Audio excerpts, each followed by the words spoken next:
প্রথম যে কথাটা হলো যে এই যে শব্দবন্ধটা, মিত্র মাধ্যম নির্ভরতা, এই মিত্র মাধ্যম শব্দবন্ধটা শোনার পর আমার প্রথমে মনে হয়েছিল, হ্যাঁ এটা তো একদম তাই, ঠিকই কথা, মানে মাথাটা আমার একটু নিরেট। আমি ভেবেছিলাম যে আমরা আবৃত্তি করে থাকি তো এই মিত্রদের, কার কে বন্ধু আছে, এই বন্ধুদেরকে বন্ধুরা ডাকে আবৃত্তি করতে, তাহলে মিত্র মাধ্যম তো লাগেই, না হলে আর আবৃত্তি কি করে করবো। তাহলে এই ঘন্টাখানিক হয়তো ওই মিত্রদের সম্পর্কে কিছু তাদের নাম গান টান করা, এটাই বোধহয় কাজ। তারপরে ভেবে দেখলাম যে না, ব্যাপারটা ওরকম অত নয়, খুব গম্ভীর বিষয়টা। রবীন্দ্র খুব গম্ভীর বিষয় নির্বাচন করেছেন, এবং মানে বলা যায় যে আরে রাম, এটা তো পুরো উল্টো ব্যাপার। আর এই রাম কিন্তু একেবারেই, আমি যে রামের কথা বললাম, এই রাম কিন্তু একেবারেই মন্দিরের রামও নয়, আর এই এই সপ্তাহে যে খুব বিক্রি হবে আখের রস থেকে বিশেষ পানীয়, সেটাও নয়। এবং যার থাকার কথা ছিল, সকালে ছিলেন, চলে গেছেন, রামনবীনের রামচন্দ্র পাল। কিন্তু রামায়ণেরই ব্যাপার, এবং এই সাতকাণ্ড রামায়ণের একটা ব্যাপার হচ্ছে সুনীতি কুমার চট্টোপাধ্যায়, ভাষাচার্য সুনীতি কুমার চট্টোপাধ্যায়, তার রামায়ণ সম্পর্কে খুব বৈপ্লবিক কিছু মত ছিল। তো সেই মতগুলো তিনি এখানে ওখানে বলতেন এরকম ইতস্ততভাবে। তো সাহিত্য পরিষদ থেকে তাকে 1976 সালে তাকে অনুরোধ করা হয় যে তার মত তিনি বলুন, একটা বিশেষ সেমিনারে তাকে বলতে বলা হয়েছে। সুনীতিবাবু তিনি বলেছিলেন তিনি তখনই বলতে রাজি হবেন যে যারা তার মতের বিরুদ্ধে তাদেরকেও বলতে দেওয়া হলে, কারণ এটা যদি বিতর্কমূলকই ব্যাপার হয় তাহলে সেরকমই হওয়া উচিত। সুনীতিবাবুর তুলনায় আমি একটা কীটের পর্যায়েও পড়ি না, কিন্তু বিষয়টা হলো, আমিও রবীন্দ্রকে প্রথমে ভেবেছিলাম, বলেছিলেন যে এটা তো একটা বিতর্কের ব্যাপার, এটা একা বলে গেলে তো হওয়ার কথা নয়, এবং তাতে নানা রকমের ঝোল টানার একটা ব্যাপার থাকে, যার যেদিকে মত সে সেদিকে ঝোল টানবে। এটা বাইনারি বিষয়, বাইনারি মানে দ্বিমুখী বিষয়, দুটো দিকেই কিছু পক্ষে বিপক্ষে মত থাকবে, এবং বাইনারি বিষয়ে যার যা যোগ্যতা, মানে আমার যা যোগ্যতা, তাতে আমার যোগ্যতা অনুযায়ী আমি আসলে কিছু করার নেই, আমাকে একদিকেই ঝোল টানতে হবে। তো আপাতত একটা ব্যাপারে আমরা সেইভাবে কিভাবে যাই দেখি, কিভাবে যাই মানে হলো একটা সেমিনার, এটার নাম দেওয়া হয়েছিল সেমিনার। তো সেমিনার কাকে বলে? সেমিনারের একটা সংজ্ঞা আছে, যে সেমিনারের সংজ্ঞা হচ্ছে যে একটা কোনো একাডেমিক ব্যাপারে, মানে কোনো পড়াশুনোর ব্যাপারে অনেক মানুষ যখন একসাথে জড়ো হয়ে গভীরভাবে আলোচনা করে তখন তাকে সেমিনার বলে, বা ইংরেজিতে বলা যেতে পারে an educational event in which a group of people with common interests gather together to learn in depth about a certain topic or subject from different perspectives. বিভিন্ন দিক থেকে এটার উপরে আলোকপাত করতে হবে। তো এই বিভিন্ন দিক থেকে আলোকপাত করতে গেলেই ব্যাপারটা কিন্তু খুব গম্ভীর হয়ে পড়বে, এবং গম্ভীর হয়ে পড়বে মানে আজকে তো, কালকে বড়দিন, সবাই অন্যরকম মেজাজে আছেন, এবং আজকে রবিবার, সকালে হয়তো একটু লুচির সাথে সাদা আলুর তরকারি খেয়েছেন, দুপুরে হয়তো একটু কচি পাঁঠার ঝোল। তো এরপরে আমি যদি খুব ভারী ভারী কিছু বলি তাহলে বদহজম হবে, এবং বদহজম যদি হয় তাহলে আমি দায়ী না। কোর্ট খুললে রবীন্দ্রকে সরাসরি। তো ব্যাপারটা আসলে রবীন্দ্র আমার মাথার উপরে একটা গন্ধমাদন চাপিয়ে দিয়েছেন, এবং এই গন্ধমাদন যিনি নিয়ে এসেছিলেন তিনি বিশল্যকরণী দিয়ে মৃত লক্ষণকে জাগিয়ে তুলেছিলেন। আবৃত্তি শিল্প এখানে যেমনই হোক, আমাদের অভিজ্ঞতায় প্রায় মৃতপ্রায় একটা শিল্প। মৃত লক্ষণকে বিশল্যকরণী দিয়ে জাগাতে হনুমানজি পেরেছিলেন, আমার যোগ্যতায় কতটুকু কি হবে আমি জানি না। তো বা এই যে বললাম যে একটা বিষয়কে নানা দিক থেকে দেখাটাই সেমিনার, তো এই নানা দিক থেকে দেখা এখানে আমাদের, আমি এটাকে 4টে দিক মোটামুটি ভেবেছি। এক হচ্ছে ঐতিহাসিক দিক, ইতিহাসগত দিক থেকে, 2 শিল্পতাত্ত্বিক দিক, 3 বৈজ্ঞানিক, এবং শেষ জনগণতান্ত্রিক। এই 4টে বিষয় নিয়ে একটু একটু করে বলি। ইতিহাসের কথায় আসে। আপনাদের মনে হয় যে আপনারা তো সবাই আবৃত্তিরই মানুষ এবং জানেন যে বেদ থেকে বেদ আবৃত্তি হতো। তাহলে বেদ পাঠকে যদি আজকের আবৃত্তির পিতৃদেব বলা যায়, বাবা বলা যায়, তাহলে কথকতাকে হয়তো আবৃত্তির বর্দা বলা যেতে পারে। কিন্তু তাদের সুযোগ থাকা সত্ত্বেও এই বেদ পাঠের সাথে এবং কথকতার সাথে কোনো যন্ত্রানুষঙ্গ ব্যবহার করার ইতিহাস আমাদের জানা নেই। তারপর একদম পরের দিকে কাকে পাই আমরা, যেটুকু পাই ইতিহাস, মাইকেল মধুসূদন দত্ত, যার 200বার্ষিকী পালন হচ্ছে জন্মে। সেই মাইকেল মধুসূদন দত্ত নিজের খালি গলায় মেঘনাদ বধ আবৃত্তি করতেন। দেবপ্রসাদ সর্বাধিকারী তার স্মৃতিরেখা বইতে এই কথাটা উল্লেখ করেছেন যে তিনি খুব ভালো আবৃত্তি করতেন। এরপর যে ইতিহাস পাওয়া যায়, ঠাকুরবাড়ির রবীন্দ্রনাথই সব নন, রবীন্দ্রনাথের একটা বিরাট উত্তরাধিকার ছিল, তার দাদা মেজদা সত্যেন্দ্রনাথ ঠাকুর। সত্যেন্দ্রনাথ ঠাকুর অসাধারণ আবৃত্তি করতেন। সেই বিষয়ে বলেছেন, সেই বিষয়ে সৌরীন্দ্রমোহন মুখোপাধ্যায়, তিনি জোড়াসাঁকো ঠাকুরবাড়ি গ্রন্থে বলেছেন, সত্যেন্দ্রনাথের আবৃত্তি সম্পর্কে বলেছেন যে যথাযোগ্য স্বরভঙ্গিতে আবৃত্তি, অঙ্গভঙ্গি নেই, লম্ফঝম্প নেই, শুধু কণ্ঠস্বরের বিচিত্র গ্রামমাত্রিকে কবিতার ভাব জীবন্ত করে তোলা, আবৃত্তির আসল রূপ তিনি প্রথম ব্যঞ্জিত করেন। এটা পেলাম। এবার রবীন্দ্রনাথ নিজে কি বলেছেন? রবীন্দ্রনাথ নিজে বলেছেন, আমি কিন্তু কবিতা রচনার সময় আবৃত্তি করতে করতেই লিখি, এমনকি গদ্য রচনাও যখন ভালো করে লিখব মনে করি, তখন গদ্য লিখতে গিয়েও আবৃত্তি করি। কারণ রচনার ধ্বনি সঙ্গতি ঠিক হলো কিনা তার একমাত্র প্রমাণ হচ্ছে কান। এবং বিভিন্ন সভা সমিতি, হিন্দু মেলা, ব্রাহ্ম সমাজের উৎসব, সেখানে রবীন্দ্রনাথের রবিবাবুর গান খুব বিখ্যাত ছিল। রবীন্দ্রনাথ কবি হিসেবে বিখ্যাত হওয়ার আগে গায়ক হিসেবে বিখ্যাত হয়েছিলেন, কিন্তু তার সঙ্গে তাকে তার কবিতাও আবৃত্তি করতে হতো নিয়মিত।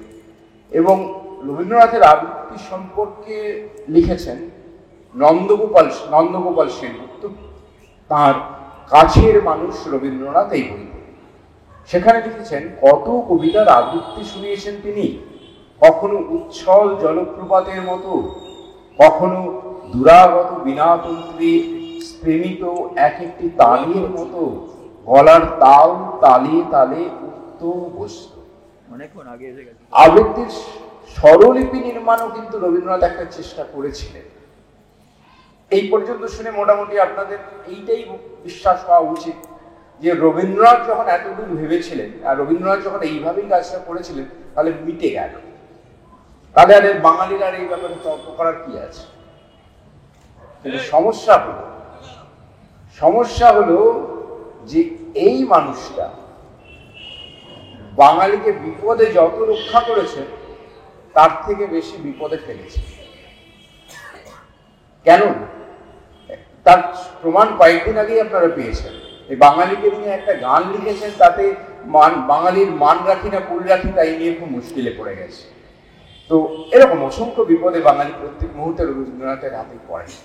তো রবীন্দ্রনাথ পরে কি করে ফেলেছেন, রবীন্দ্রনাথ কি করেছিলেন সেটা লিখেছেন, সেটা বলেছেন আমাদের সঙ্গীতবিদ রাজ্যেশ্বর বেদ। সঙ্গীতবিদ রাজেশ্বর মিত্র বলেছেন যে শেষ বর্ষামঙ্গল অনুষ্ঠানে রবীন্দ্রনাথ ঝুলন কবিতার সঙ্গে ঝুলন কবিতা আবৃত্তি করেছিলেন এবং তার সঙ্গে পাখোয়াজ বেজেছিল এবং তার সঙ্গে শান্তিদেব ঘোষ নৃত্য করেছিলেন। এইরকম একটা ঘটনা 1936 সালের সম্ভবত এটা 1936 সালের মার্চ মাসে এটা নিউ এম্পায়ার থিয়েটারে চিত্রাঙ্গদার যে অনুষ্ঠান হয় সেখানে রবীন্দ্রনাথ আবৃত্তি করেছিলেন এবং রবীন্দ্রনাথের আবৃত্তির সঙ্গে সেখানেও নাচ পরিবেশন হয়েছিল। তাহলে বোঝা গেল রবীন্দ্রনাথ আমাদেরকে ঘেঁটে দিলেন। ঠিক আছে, সেটা এই ঘাঁটার ব্যাপারটাই আমরা দেখি পরে কিছুভাবে জাল কেটে বেরোনো যায় কিনা। এরপরে কি দাঁড়ালো, এরপর এই রবীন্দ্র প্রভাবে আবৃত্তি শুরু করেন শান্তিনিকেতনে যে আশ্রমের পরিবেশে শান্তিদেব ঘোষ এবং মৈত্রী দেবী, আর কলকাতার মঞ্চে নাটকের লোকেরা, নাট্যাচার্য শিশির কুমার ভাদুরী, নরেশ মিত্র, নির্মলেন্দু লাহিড়ী, রবীন্দ্র কবিতারই এরা আবৃত্তি দিয়ে মোটামুটি শুরু করেছিলেন এবং পরবর্তী ক্ষেত্রেও এই নাটকের মানুষেরা আবৃত্তির সঙ্গে সংশ্লিষ্ট থেকেছেন। কিন্তু তারাও কিন্তু আবৃত্তি করার সময় কোনো রকম আবহ বা নাট্যের অনুষঙ্গ ব্যবহার করতেন না। তাদের নাটক আবৃত্তিতে অতি নাটকীয়তা দোষ ছিল। কেন? তারা আবৃত্তিটা করতেন স্বতন্ত্র শিল্প হিসেবে নয়। স্বতন্ত্র শিল্পের কথাটা হচ্ছে স্বতন্ত্র শিল্প হিসেবে তারা আবৃত্তিটা করতেন না। তারা নাটকের গলা তৈরি করার জন্য আবৃত্তি করতেন এবং সেই ধারা চলেছিল একেবারে, পরেও চলেছে, এখনো চলে। এখন অনেক নাট্য দল আবৃত্তি রেওয়াজ করে।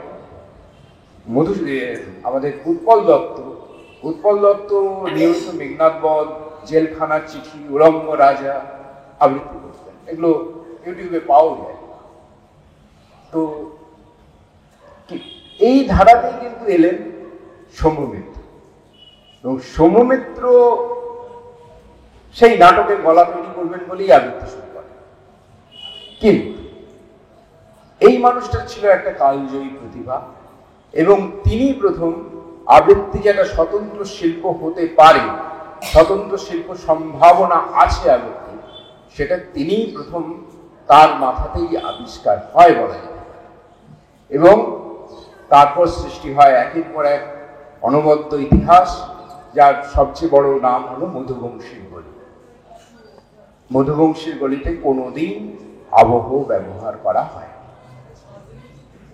এরপর 1962 সালে কাজী সব্যসাচী, তার আগে একটা কথা বলি, কাজী সব্যসাচীর কথা বলতে গিয়ে মনে পড়ে গেল, তার বাবা কাজী নজরুল ইসলাম হয়তো অনেক আবৃত্তিই করতেন হয়তো, কিন্তু যেটা আমরা রেকর্ডে পাই সেটা হচ্ছে যে রবীন্দ্রনাথের মৃত্যুর দিনে তিনি যে কবিতাটি লিখেছিলেন রবিহারা, এই কবিতাটা তিনি আকাশবাণীতে আবৃত্তি করেছিলেন এবং সেটা খালি গলায় আবৃত্তি করেছিলেন।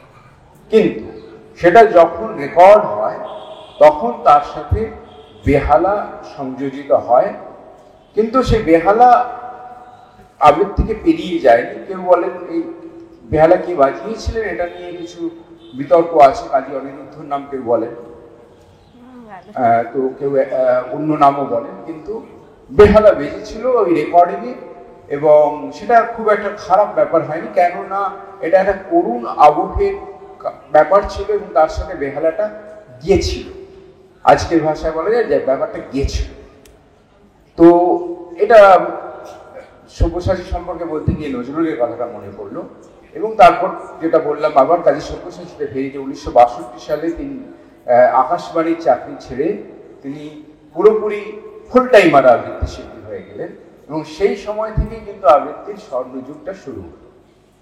তারপর তার হাত ধরে এলেন প্রদীপ ঘোষ, যিনি এসেই বাঙালিকে মাতিয়ে দিলেন এবং এরপর একে একে এক একটা বিরাট বিরাট প্রতিভা, নীলাদ্রি শেখর বসু, গৌরী ঘোষ, পার্থ ঘোষ, কাজল চৌধুরী, অমিতাভ বাগচি, সব এক একজন দিকপাল মানুষ তাদের প্রতিভা নিয়ে এলেন এবং জয় করলেন মানুষকে।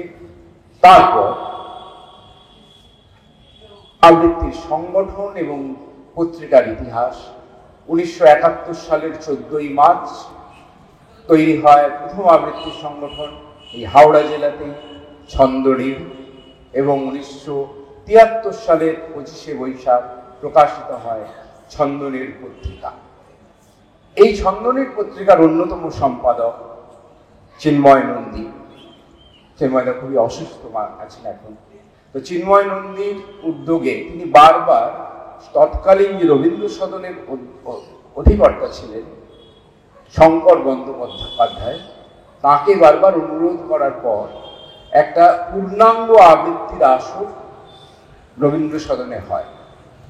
তারপর এই ঘটনার পর থেকে আবৃত্তির আরো বাড়ন্ত এবং অসংখ্য শিল্পী, অসংখ্য প্রতিযোগিতা, অসংখ্য দল, কিছু পত্রিকা এবং অবশ্যই যেটা সবচেয়ে উল্লেখযোগ্য যে কিছু শ্রোতা, আবৃত্তির শ্রোতা, সেটা তৈরি হয়েছিল।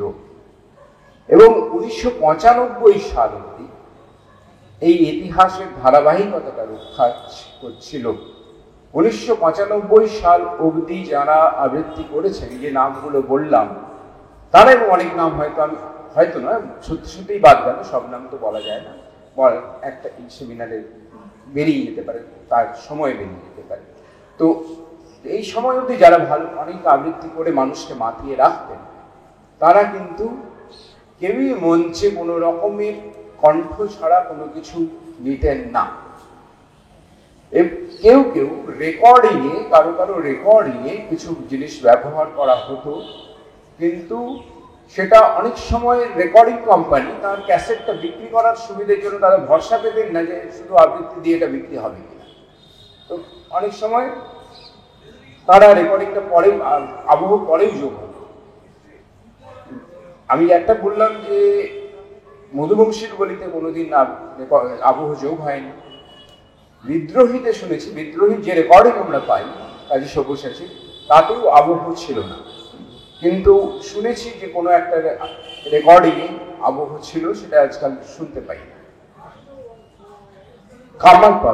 কামাল পাশার আবৃত্তি প্রদীপদা বরাবরই খালি গলায় করতেন মঞ্চে, অন্তত একবার রেকর্ডিংও খালি গলায়।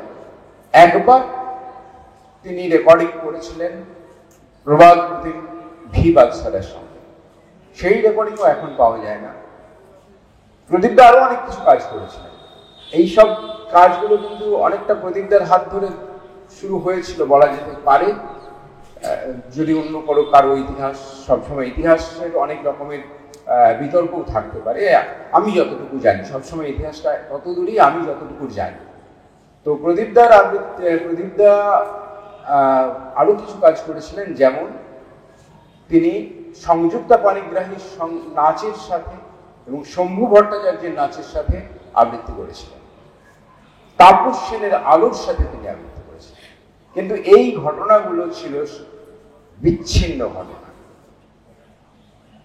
আর কাজী সব্যসাচী এবং প্রদীপ ঘোষ তারা কিছু আবৃত্তি তালবাদ্যের সাথে করেছিলেন। অত্যন্ত বড় কথা ছোট মুখে হয়ে যায়। কখনো কখনো তালবাদ্য সাথে আবৃত্তি পেছনে পেছনে দৌড়েছে মনে হয় এই দুজন দিকপালের হাতে। তো এরপর এই ছিল 1995। 1996 7ই ডিসেম্বর একটা মোড় ঘোরানো ঘটনা হল।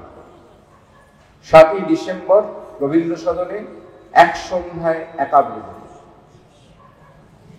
পুরো অনুষ্ঠানটা, আচ্ছা তার আগে কিন্তু পুরো অনুষ্ঠান, প্রদীপদার একটা পুরো অনুষ্ঠান, প্রদীপ ঘোষের 25 বছর আবৃত্তি জীবনের 25 বছর উপলক্ষে ভি বাদশারা মঞ্চে রবীন্দ্র সদনে মিউজিক করেছিলেন, কিন্তু সেগুলো ওই বিচ্ছিন্ন ঘটনা বলে সেগুলো অতটা ইয়েতে নেই, কিন্তু এই এক সন্ধ্যায় একা ব্রততিদির সাথে কল্যাণ সেন বরার পুরোটাতে মিউজিক করেন। এবং এবার এটাও বলি যে ব্রততিদির আবৃত্তি কিন্তু তার আগে যে ক্যাসেট বেরিয়েছিল প্রয়াত আলোকুন্ডুর সাউন্ড উইংস থেকে, সেই ক্যাসেটে কিন্তু তিনি মিউজিক ব্যবহার করেননি। এবং সেই ক্যাসেটের রেকর্ডিং ইউটিউবে আছে, আমার কাছে এখানে আছে, কিন্তু আমি শোনাতে পারলে ভালো হতো, কিন্তু কপিরাইটের ভয়ে শোনাচ্ছি। তো সেই ক্যাসেটটা একটু, সেই রেকর্ডিংগুলো শুনে দেখবেন যে ব্রততিদির ওই উদাত্ত কণ্ঠস্বর, ওই অভিব্যক্তি, তো কোথাও মনে হবে কি না আপনারা নিজেরা দেখবেন যে ওখানে আবহ কোনো বাড়তি গুণ তৈরি করতে পারত। এটা আপনারা একবার নিজেরা দেখবেন, শুনে। তারপর এই ঘটনাটা যখন ঘটলো 1996-এর এক সন্ধ্যায় একা ব্রততিদি, তারপর কিন্তু একা নয়, তখন দলে দলে অনেক মানুষ এই কাজটা শুরু করলেন, যে আবৃত্তির সাথে আবহ নিতে শুরু করলেন। তারপর একে একে এলো আবৃত্তির সাথে মঞ্চ, আলো, মেকআপ, নৃত্য, সঙ্গীত এবং অধুনা দৃশ্য শব্দ। তাহলে ব্যাপারটা কি দাঁড়ালো, এই যে জিনিসগুলো, এই উপাদানগুলো আসলে কিসের উপাদান? আসলে নাটকের উপাদান, তাই তো?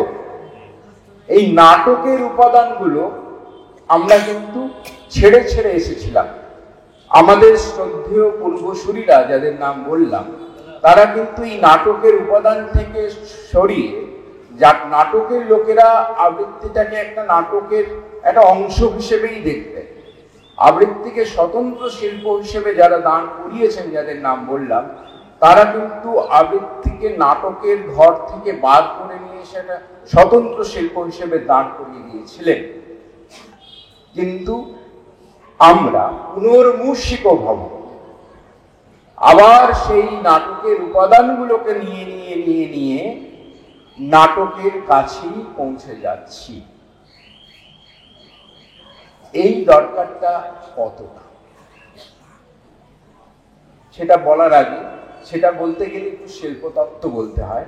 সেই শিল্পতত্ত্ব বলার আগে আমি যেটা বলি, এখনো আজকের দিনেও অনেক মানুষ, অনেক গুণী আবৃত্তি শিল্পী আছেন, যারা এখনো মঞ্চে কাঁপাচ্ছেন। আপনাদের এই দুদিনের অনুষ্ঠান 3 হয়ে গেছে, আজকে হবে, অনেকের শুনবেন। তারা অনেকেই কণ্ঠে কি জাদু দেখাতে পারেন, মঞ্চে শুধু গলা দিয়ে কি কাজ করতে পারেন। কয়েকটা নাম বলতে বাধ্য হই। অবশ্যই প্রথমে উৎপল কুণ্ডু, রজত বন্দ্যোপাধ্যায়, প্রণতি ঠাকুর, রত্না মিত্র, বিজয়লক্ষ্মী বর্মন, রবীন ভট্টাচার্য, রামচন্দ্র পাল, সোমনাথ নাথ, সৌমিত্র বন্দ্যোপাধ্যায়, পরিমল চক্রবর্তী, সুকুমার ঘোষ, প্রবীর ব্রহ্মচারী, কত নাম, অনেক নামই বাদ পড়ে। তো এরা করেন এখন। আর এই নামটা দিয়ে শুরু করলাম, এই একটা মানুষ তার এক জীবনের সম্পূর্ণ সাধনায় একটা শিল্পকে তাও তত্ত্বগতভাবে এবং ব্যবহারিকভাবে 5টা বই লিখে, অজস্র কর্মশালা পরিচালনা করে, অজস্র মানুষকে আবৃত্তি শিখিয়ে এবং নিজে ব্যবহারিকভাবে প্রয়োগ করে একটা মানুষ আবৃত্তিকে একটা স্বতন্ত্র শিল্প, তার জায়গাটা দিয়ে যাচ্ছেন তিনি উৎপল কুণ্ডু। এবং এই উৎপল কুণ্ডুর একটা কথা, তিনি আরেকটা অনেকেই দেখবেন, আছে ইউটিউবে আছে, সিডি আছে, আবৃত্তি চর্চার আনন্দ মানে কি? তিনি যেটা করেন 3 বছর ধরে কোনো অনুষ্ঠান করছেন না। রবীন্দ্র বললেন, অনেকবার বলেছেন, খুলনাকে আসতে চাইলেন না, কোনো অনুষ্ঠান করেন, কিন্তু তিনি প্রতিদিন ঘরে রেওয়াজ করেন, 2 ঘন্টা 3 ঘন্টা রেওয়াজ করেন। কেন করেন না? তিনি বলেন যে আবৃত্তি চর্চা করাটাই আনন্দ, একটা কবিতাকে নানাভাবে দেখাটাই আনন্দ। তাহলে এই যে চর্চা করার আনন্দের সময় প্রতিদিন বাড়ি থেকে আমি একজন আবহ শিল্পীকে ডেকে নিয়ে আসবো, তাহলে আবৃত্তি চর্চা আনন্দ বলে কিছু নেই, আমাকে সবসময় মঞ্চের দিকেই তাকিয়ে থাকতে হবে, প্রতিযোগিতার দিকেই তাকিয়ে থাকতে হবে। এইটুকু বলে আমি আমার পক্ষে যতটুকু নিরপেক্ষভাবে, এটা নিরপেক্ষ হলো না আমি জানি, তো যতটুকু নিরপেক্ষভাবে ইতিহাস বলা সম্ভব ইতিহাসটুকু আমি ছুঁয়ে এলাম। এবার একটু শিল্পতত্ত্বের আঙিনায় আসি। আবৃত্তির যদি একটা সংজ্ঞা, সেটা কি হতে পারে? সাধারণত কবিতা, কখনো কখনো গদ্যের ধ্বনি নির্ভর অনুভূতিময় শিল্পিত উচ্চারণে কণ্ঠের তুলিতে যে ছবি আঁকা হয় তাই আবৃত্তি। প্রধানত কবিতা। আচ্ছা, কবিতার কি কি উপাদান থাকে? কবিতার উপাদান থাকে শব্দ, ছন্দ, মিল, চিত্রকল্প, ধ্বনি এবং মেধা। এগুলো কবিতার উপাদান। আবৃত্তি শিল্পী তিনি তার মেধা, মনন এবং কণ্ঠের অনুশীলনে দিয়ে ওই কবিতাটাকে নিয়ে একটা তার নিজস্ব সৃষ্টি তৈরি করেন এবং যেটা মানুষের কাছে, মানুষের মননে অন্য কোনো গভীর অনুভূতি পৌঁছে দেয়। এই যে ব্যাপারটা, এইখানে কিন্তু অনুভূতি, মেধা, এই যে শব্দগুলো আমি ব্যবহার করছি, আবৃত্তির মূল আবেদন কিন্তু সেখানে। আবৃত্তির মূল আবেদন কিন্তু আবেগ নয়। আবৃত্তির মূল আবেদন নয়। তাহলে আবহ যা ব্যবহার করা হয়, সেই আবহ বেশিরভাগ ক্ষেত্রে হয় একটা করুণ রসের আবহ, নয় একটা রোম্যান্টিক আবহ, নয় একটা বিদ্রোহের আবহ। এরকম কোনো কিছু কিছু আবহ আছে, এরকম আবহ হয়। এবং এখন আবহ কিরকম হয় সেটা হচ্ছে যিনি আবহ করছেন তিনি কিন্তু কাউকে অসম্মান করছি না, ঘটনা বলছি। যিনি আবহ করছেন বেশিরভাগ ক্ষেত্রে তিনি আবহ শিল্পী নন, তিনি স্টক মিউজিক বাজান। তার কাছে বিভিন্ন স্টক থাকে, এরকম করুণ রসের, মৃদুর রসের, বিভিন্ন রসের আবহ থাকে তার কাছে, তার ল্যাপটপে থাকে। ওই প্রথমেই বলেছিলাম ল্যাপটপটা লাগবে কি লাগবে না, তো তার ল্যাপটপে থাকে।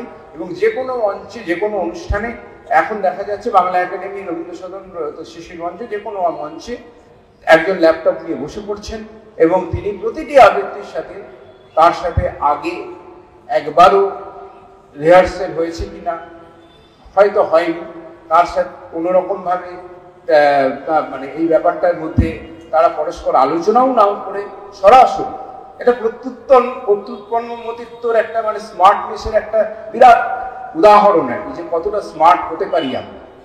তো সেই স্মার্ট হয়ে আমরা প্রতি মুহূর্তে, সেই মুহূর্তে মিউজিক তৈরি করে ফেলছি।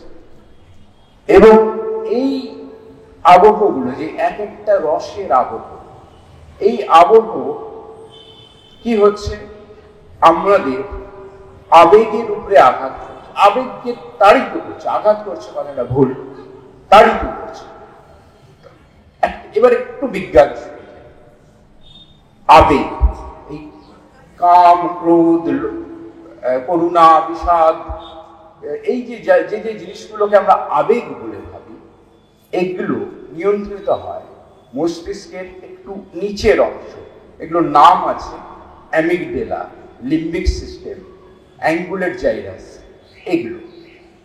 আর মেধা, অনুভব বা কগনিশন, এটা নিয়ন্ত্রিত হয় আরেকটু উপরে, সেরিব্রাল কর্টেক্সের একেবারে গ্রে ম্যাটারের উপরের অংশ। এবার বিজ্ঞান যা বলে, মস্তিষ্ক একসাথে অনেকগুলো কাজ যথেষ্ট মনোযোগ সহকারে করতে পারে না। আপনি খুব মন দিয়ে একটা গান শুনছেন, এমন ঘটনা ঘটতেই পারে যে চোখের সামনে একটা খুব দৃশ্য ঘটে গেল, আপনি সেদিকে খেয়াল করতে পারলেনই না, এমন ঘটনা ঘটতে পারে। তো তার ফলে এই যখন আবেগ নির্ভর যে আবহ সেটা যখন প্রয়োগ করা হচ্ছে তখন সেই আবেগ আমার মস্তিষ্কের উপরের অংশকে ব্লার করে দিতে পারে, ঝাপসা করে দিতে পারে, আমার মেধাকে আর কাজ করতে না দিতে পারে। তখন আমার আবেগে আমি এতটা তাড়িত হয়ে যেতে পারি, তার ফলে শুধু ওই আবেগটাই আমার থাকলো, আবেগটি আর যে জিনিসটা আমাকে দিতে পারত, আবেগটি আমার মননের কাছে যে সূক্ষ্ম জায়গাটা ছুঁতে পারত, সেই সূক্ষ্ম জায়গাটা ছুঁতে পারলো না। এই দুর্ঘটনাটা কিন্তু আবহ থেকে হতে পারে। আরেকটা কথা, আবেগ একমুখী আবেগ বেশিরভাগ ক্ষেত্রে ব্যবহার যেটা করা হয়, যে সমস্ত কবিতায় এইগুলো প্রয়োগ করার সুযোগ আছে, যে একটা করুণ রসের কবিতা, একটা রৌদ্র রসের কবিতা, এই সমস্ত কবিতা কিন্তু আজকের শিল্পতত্ত্বে, কবিতার শিল্পতত্ত্বে, কাব্যতত্ত্বের তত্ত্বে সেটা কিন্তু অপেক্ষাকৃত নিম্নমানের। আধুনিক এবং উত্তরাধুনিক কবিতাতে বলা হচ্ছে যে মানুষের মন প্রতি মুহূর্তে দিক বদল করে, তার ফলে প্রতিটি পর্বে, কবিতার প্রতিটি লাইনের প্রতিটি শব্দের মধ্যে ভাবনার দিক বদল হয়। এবং এই যে ভাবনার, এমনকি একটা শব্দ নানা রকম অভিব্যক্তি নিয়ে আসতে পারে, এবং একজন সুনিপুণ আবৃত্তি শিল্পী তাঁর গলায় এই প্রতিটি আবৃত্তি, প্রতিটি শব্দ কিন্তু তিনি তার নানা রকমের অভিব্যক্তিগুলো ফুটিয়ে তুলতে পারতেও পারে, কিন্তু আবহ শিল্পী কি সেই সঙ্গত করতে পারবেন? সেই সঙ্গত করা সম্ভব প্রতি মুহূর্তের এই দিক বদল কবিতা? তাহলে আমরা কোনোদিন কি উৎপল কুমার বসু, ভাস্কর চক্রবর্তী, প্রভাত চৌধুরী এদের কবিতা কোনোদিন আবৃত্তি করব না? আমাদের কবিতার সেই পুরনো স্টক ইউটিউব থেকে দেখে দেখে। এটা আরেকটা কথা। আরেকটা কথা হলো যে সম্প্রতি আরেকটা রোগ দেখা যাচ্ছে, যে আবৃত্তির ট্র্যাক তৈরি করে দেওয়া হচ্ছে, একই ট্র্যাকে অনেক লোক আবৃত্তি করছে। এটা কি আদৌ আবৃত্তি হতে পারে? গান, সঙ্গীত একটা জিনিস যার একটা নির্দিষ্ট রূপরেখ কাঠামোর মধ্যে সবসময় থাকতে হয়। একটা ট্র্যাকের অসংখ্য লোক ভালো সঙ্গীত গান গাইতে পারেন, কিন্তু একটা ট্র্যাকে অসংখ্য লোকে একসাথে আবৃত্তি করা কি সম্ভব? একটা ট্র্যাক, প্রত্যেকটা মানুষ একটা কবিতা থেকে যে নিজস্ব নির্যাস নিচ্ছেন, সেই নির্যাস থেকে তিনি তার মেধা, অনুভব, কণ্ঠ দিয়ে যে নির্মাণ সরকাঠামো নির্মাণ করবেন, সেই আবৃত্তি কি প্রতিটি একটা ট্র্যাকে বাজানো সম্ভব? আর একটা ট্র্যাকই যদি হলো, ধরে নিলাম যে আমি যেটা করছি তার মতো করে একটা বানানো, এবার আমি আমার 10 জন বন্ধুর সাথে কাছে এই আবৃত্তিটা করছি, আমি এইরকম একটা মঞ্চে, সুন্দর মঞ্চে আমি আবৃত্তিটা করছি, আমি খোলা ময়দানে আবৃত্তিটা করছি। প্রত্যেকটা আবৃত্তি কি এক হবে? প্রত্যেকটা স্বরকাঠামো আলাদা হতে বাধ্য, এবং এই প্রত্যেকটা স্বরকাঠামো অনুযায়ী যে আবহ শিল্পী আলাদা আলাদা আবহ নির্মাণ করেন বা করবেন, তাহলে কিন্তু আমি এতগুলো কথা বলছি, কিন্তু আমি আবার বলছি যে আমি কিন্তু আবৃত্তিতে আবহের বিরুদ্ধে নই, কিন্তু তার একটা বৈজ্ঞানিক বিষয় আছে। সেই বৈজ্ঞানিক বিষয় বা শিল্পতাত্ত্বিক বিষয়টা কি? সেটা হলো আবৃত্তিতে, গানে, মানে গানে যে মিউজিক ব্যবহার করা হয়, আবৃত্তিতেও সেই ধরনের মিউজিক ব্যবহার করা হয়। গানে ক্ষেত্রে সেটা সুবিধে আছে, কেননা গানে আমরা যে স্বরগুলো দিয়ে দিয়ে ওঠানামা করা হয় সেগুলোকে বলা হয় শ্রুতি, বা সেগুলো নির্দিষ্ট কম্পাঙ্কের দূরত্ব রক্ষা করে সেটা হয়। কিন্তু আবৃত্তিতে এরকম কোনো নির্দিষ্ট কম্পাঙ্কের স্বর ব্যবহার করতে হবে নিয়ম নেই। আমার গলার প্রয়োজনে আমার প্রতি মুহূর্তে আলাদা আলাদা কম্পাঙ্ক ব্যবহার করতে হতে পারে, এবং সেটা যদি কেউ আবহ নির্মাণ করে তাহলে তাকে সেটা ধরতে হবে। আবৃত্তির তাল কিন্তু দাদরা কাহার বা তেওড়া তালে চলবে না। আবৃত্তির তাল যদি নির্মাণ করতে হয়, আবহ শিল্পীকে আলাদা করে নির্মাণ করতে হবে তার তাল। এমন হতে পারে কোনো অলৌকিক প্রতিভা সম্পন্ন শিল্পী তিনটে কাজই জানেন, যে আবৃত্তিও জানেন, সঙ্গীত জানেন, কবিতা জানেন, কবিতার বোধ আছে না, তিনি হয়তো এটা করে উঠতে পারবেন কোনোদিন, সেই সুদিনের অপেক্ষায় থাকবে, কিন্তু এখন অবধি সেই সুকাজটা কেউ করে উঠতে পারে। এই ব্যাপারে একটা কথা বলি, যে আবৃত্তি যদি আমরা কণ্ঠ নির্ভর আবৃত্তি করে থাকি, তাহলে সেই আবৃত্তি যদি যথাযথ মানে পৌঁছয়, তাহলে এটা দেখা যায় যে মানুষটা বাড়ি ফেরার সময় বাসে ফিরছেন বা রাতে বাড়িতে, তার কয়েকটা লাইন তার মধ্যে আবর্তিত হতে থাকে, আবৃত্তি আবর্তিত হয়। কিন্তু আলো, ধ্বনি, নাচ সব মিলিয়ে যে একটা জগঝম্প হয়, সেই জগঝম্পের পর কি কোনো কিছু বাড়ি নিয়ে সেই মুহূর্তে হয়তো যিনি শ্রোতা তিনি হয়তো পুলকিত হচ্ছেন, আবেগতাড়িত হচ্ছেন, আনন্দিত হচ্ছেন, কিন্তু বাড়ি নিয়ে কিছু যাচ্ছে যা তার মধ্যে দীর্ঘদিন অনুরণিত হতে থাকে। এই প্রশ্ন। এবার আমি তাহলে দুটো বিষয় গেলাম, দুটো বিষয় বা তিনটে বিষয় আমি শুনলাম। একটা হলো ইতিহাসের দিকটা, একটা শিল্পতত্ত্বের দিকটা, একটু বিজ্ঞানটাকে একটু ছুঁয়ে গেলাম। এবার শেষ বিষয়টা জনগণতান্ত্রিক বিষয়, তার ফলে গণতন্ত্রকে জনমতকে সম্পূর্ণ উপেক্ষা করার অধিকার বা সাহস আমাদের কারোরই নেই। তবু সংখ্যাগুরুর সর্বগ্রাসী ভাবনা যে সবসময় সঠিক হয়, এটা কিন্তু সত্য নয়। সন্দীপের জনসমর্থন ছিল, কিন্তু এখন আমরা যখন ঘরে বাইরে পড়ি, নিখিলেশকে অনেক বেশি স্থিরতর বলে মনে হয় নাকি? তারপর আজকে কিন্তু এই ঘটনা দেখা যাচ্ছে যে যিনি মোটামুটি ভালো গান জানেন, এই বিভিন্ন চ্যানেলে যারা প্রতিযোগিতায় গান টান করেন, গানটা তো শিখেই তাকে করতে হয়, প্রতিযোগিতায় আসতে হয়। তারপর তারা যখন বিভিন্ন অনুষ্ঠানে ডাক পায়, সেখানে একটু রাত যখন বাড়ে, সবাই যখন আর ঠিক স্বাভাবিক থাকে না, তখন তাদেরকে ওই প্রবল গলায় ধীরের সাথে চিৎকার করতে হয়। এই অভিজ্ঞতা আপনাদের সবার আছে। তো এইটাই কি আমরা চাইবো আবৃত্তির ক্ষেত্রে? এবং যে আজকে যদি এটাই চাইতাম, তাহলে ক্লাসিক্যাল মিউজিক বা ধ্রুপদী সঙ্গীত, তাদের সবাইকেই নিজের ময়দানে নেমে যেতে হতো। ধ্রুপদী সঙ্গীত শিল্পীদের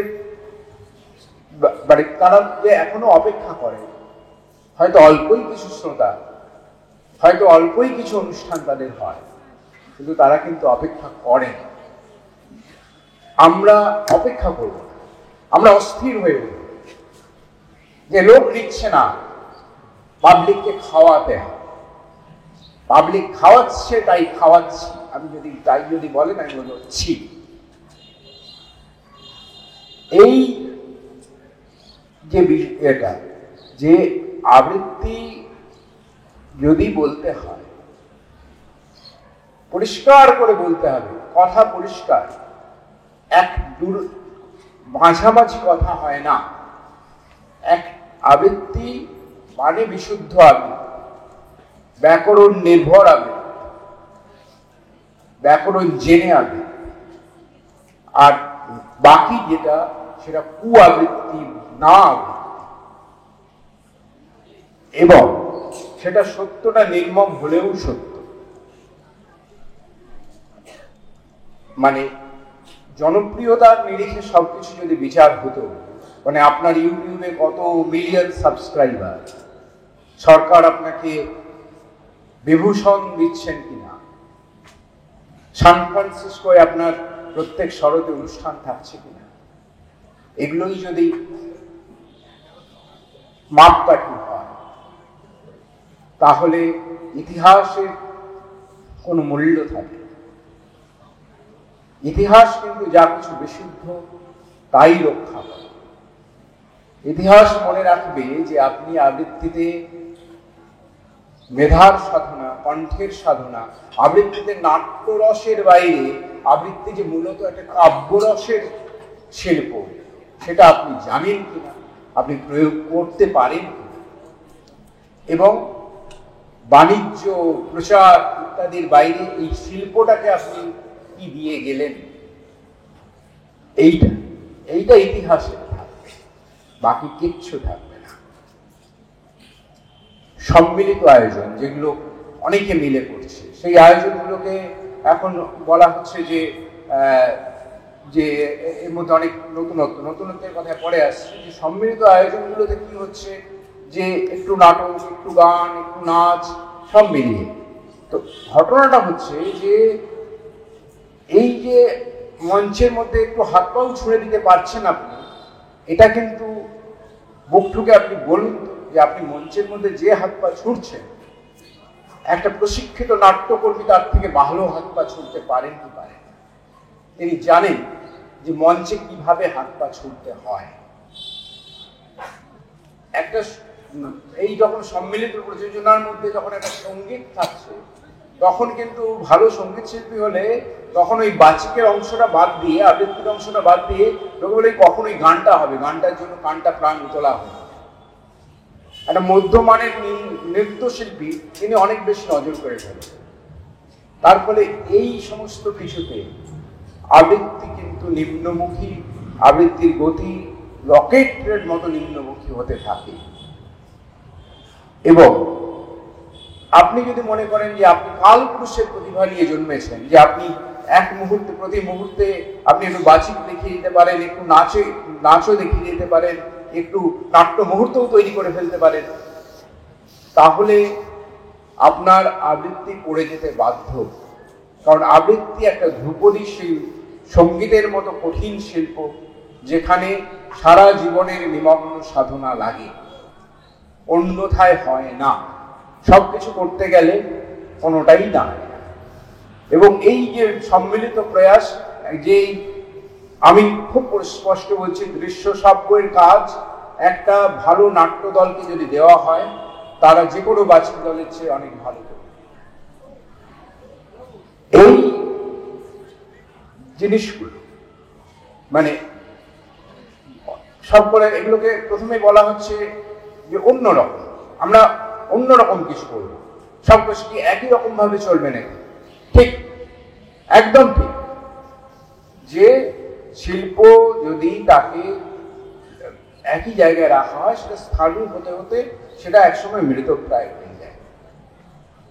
কিন্তু শক্তি চট্টোপাধ্যায় বলেছিলেন, ভাঙাও সুন্দর হয় যদি জানো কেমন করে ভাঙতে হয়। ভাঙতে জানতে হলে আগে গড়তে জানতে হয়। এক আনা ব্যাকরণ জ্ঞানের সাথে 15 আনা বাণিজ্য জ্ঞান নিয়ে আর যাই হোক, শিল্প সৃষ্টি হয় না।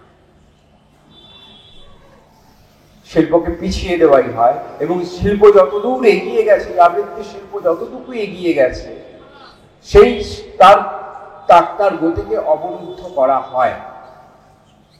যারা এই কাজগুলো করছেন তারা অনেকেই আমার শ্রদ্ধার মানুষ, তারা অনেকে আমার বন্ধু মানুষ, তাদের ব্যক্তিগত কোনো অসুয়া থেকে কথাগুলো আমি বলছি না। কিন্তু শিল্পটার প্রতি সম্মান দিই। শিল্পটাকে যদি না যথেষ্ট মর্যাদা দেন, তাহলে এই শিল্পটার বয়স কিন্তু খুব কম। আবৃত্তি একটা প্রাচীন প্রথা, কিন্তু শিল্প হিসেবে অত্যন্ত নবীন। সঙ্গীতের জন্ম 40,000 বছর আগে, ইতিহাসবিদরা, বৈজ্ঞানিকরা বলছেন 40,000 বছর আগেও মানুষ গান গাইতে জানতো।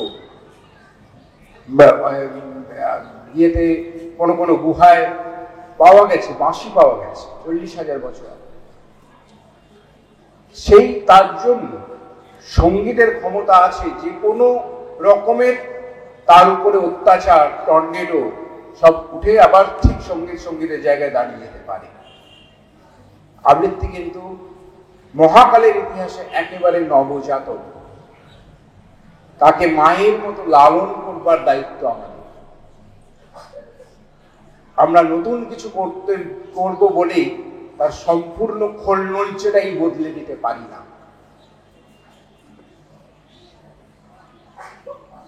কিছু উদাহরণের কথা বলি, দু একটা, যে আবৃত্তি শুধু দু একটা কথা বলি, যে আবৃত্তি এমনি সঙ্গীতময় হয়ে উঠতে পারে, সেটা সঙ্গীত ছাড়াই। প্রদীপদার দেবতার গ্রাস তার মধ্যে আছে, উৎপল কুণ্ডু ত্রিতালী, তাতে ইউটিউবে সবাই আছে, শুনেছেন সবাই, আপনারা এখানে জানেন যে কি অসাধারণ তাল এবং সঙ্গীত তার মধ্যে আছে।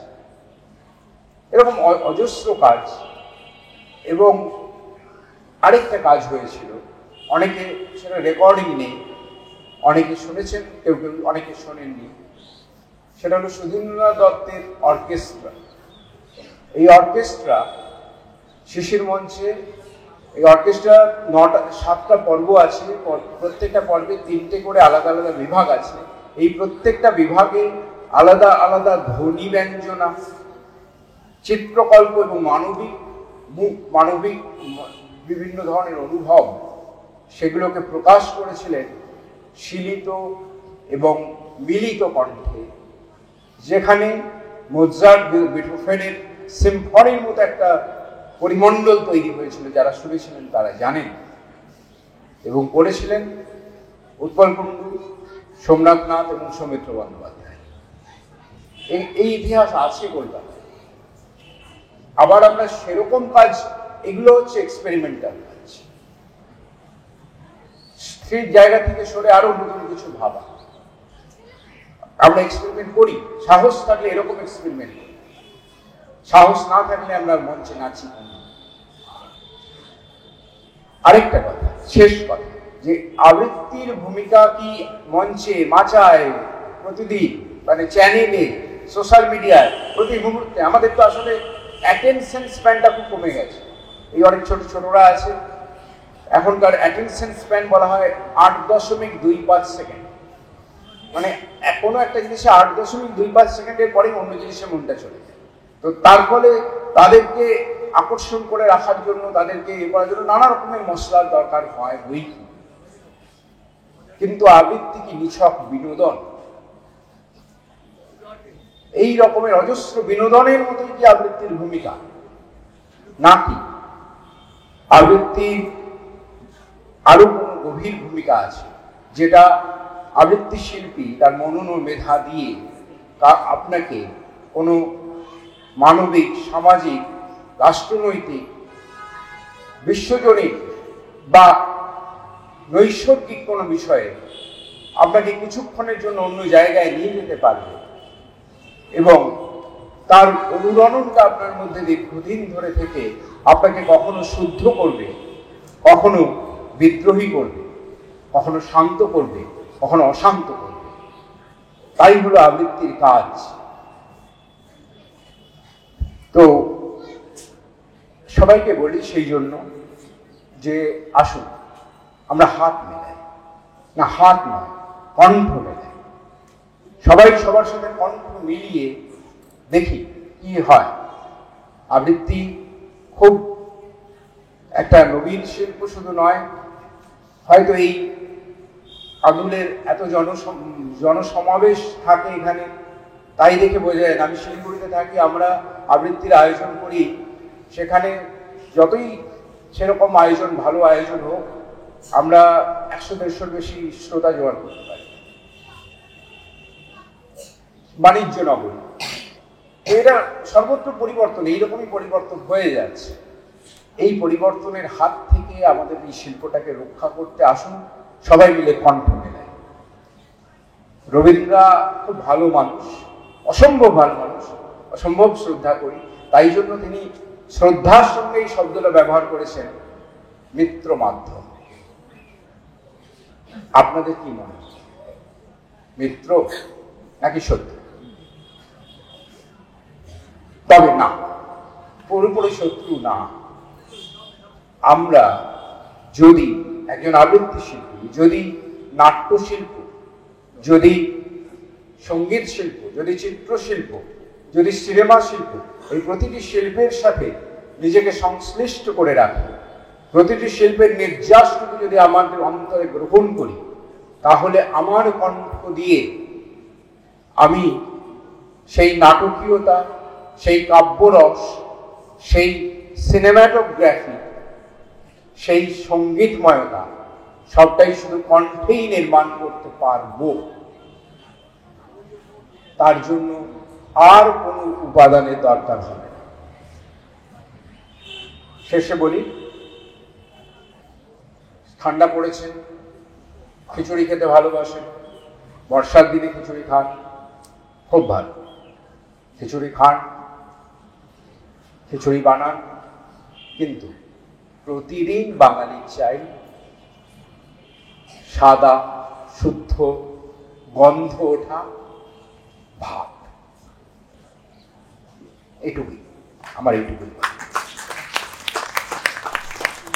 ধন্যবাদ। একটু তথ্য ঋণ স্বীকার করতে হয়। সেমিনার যখন কোথাও তথ্য পাওয়া যায় তখন তথ্য ঋণ স্বীকার করতে হয়। আমার তথ্য ঋণগুলো যাদের কাছ থেকে নিয়েছি, কিছু কিছু তথ্য, তাদের নাম হলো অবশ্যই আচার্য উৎপল কুণ্ডু, অধ্যাপক অভিষেক ঘোষাল, সোমনাথ নাথ, পরিমল চক্রবর্তী, দীপন সেনগুপ্ত এবং অরুময় চক্রবর্তী। আবার আপনাদেরকে প্রণাম জানাই, কৃতজ্ঞতা জানাই যে আমার অনেক বাজে কথা আপনারা শুনলেন ধৈর্য ধরে, এবং আমাকে এই সুযোগ দেওয়ার জন্য প্রবীণদাকে এবং কথাশরীরের সমস্ত মানুষদেরকে আমি আমার শ্রদ্ধা এবং কৃতজ্ঞতা জানাই। সবাই খুব ভালো থাকুন, আবৃত্তির সঙ্গে থাকুন, শুদ্ধ আবৃত্তির সঙ্গে।